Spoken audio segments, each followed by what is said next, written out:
नमस्कार दोस्तों, आज आपको हम वेद के बारे में बताएंगे। मत्स्य अवतार भगवान विष्णु के प्रथम अवतार थे। मछली के रूप में अवतार लेकर भगवान विष्णु ने एक ऋषि को सब प्रकार के जीव जंतु की एकत्रित करने के लिए कहा और पृथ्वी जब जल में डूब रही थी तब मैंने उस ऋषि के नाव की रक्षा की। इसके पश्चात ब्रह्मा ने पुनः जीवों का निर्माण किया। एक दूसरी मान्यता के अनुसार एक राक्षस ने वेदों को चुराकर सागर की अथाह गहराई में छुपा दिया। तब भगवान विष्णु ने मत्स्य स्वरूप धारण करके वेदों को प्राप्त किया और उन्हें स्थापित किया। अब आया आपका मत्स्य अवतार की कहानी। एक बार ब्रह्मा जी की सावधानी के कारण एक बहुत बड़े दैत्य ने वेदों को चुरा लिया। उस दैत्य का नाम था हयग्रीव। वेदों को चुरा लिए जाने के कारण ज्ञान लुप्त हो गया।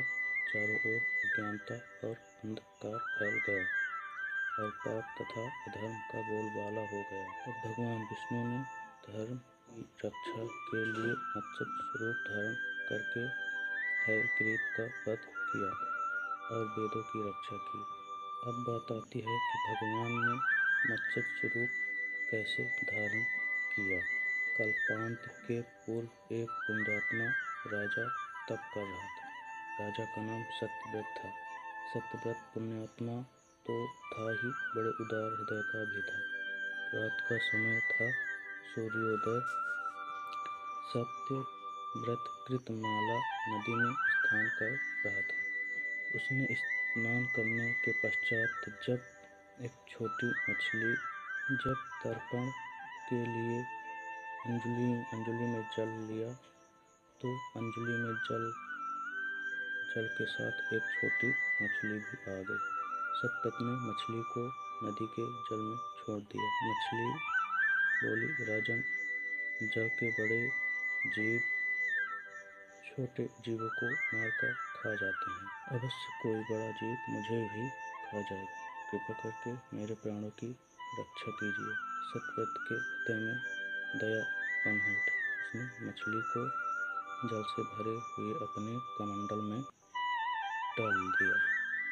अब सत्यव्रत विस्मित हो उठा। उसने आज तक ऐसी मछली कहीं नहीं देखी। वह विस्मय भरे शब्दों में बोला, मेरी बुद्धि को विस्मय के सागर में डुबो देने वाली आप कौन हैं?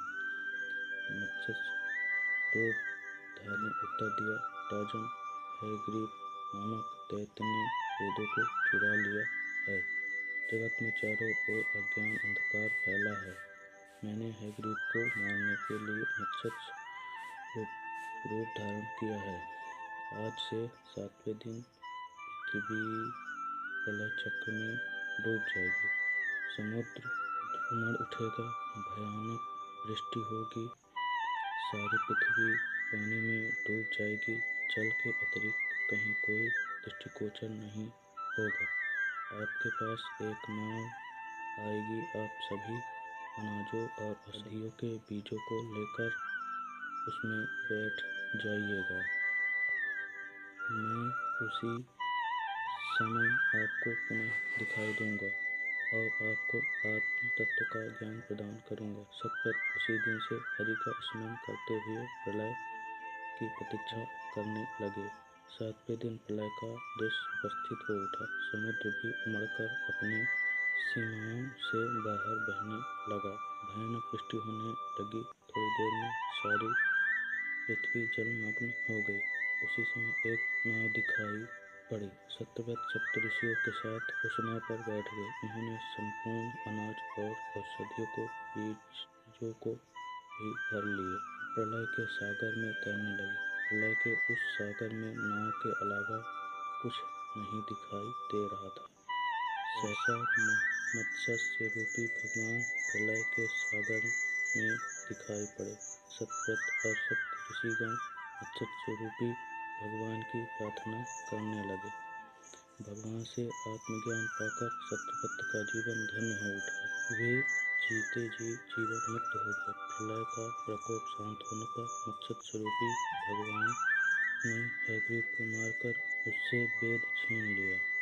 भगवान ने ब्रह्मा जी को वेद पुनः दे दिए।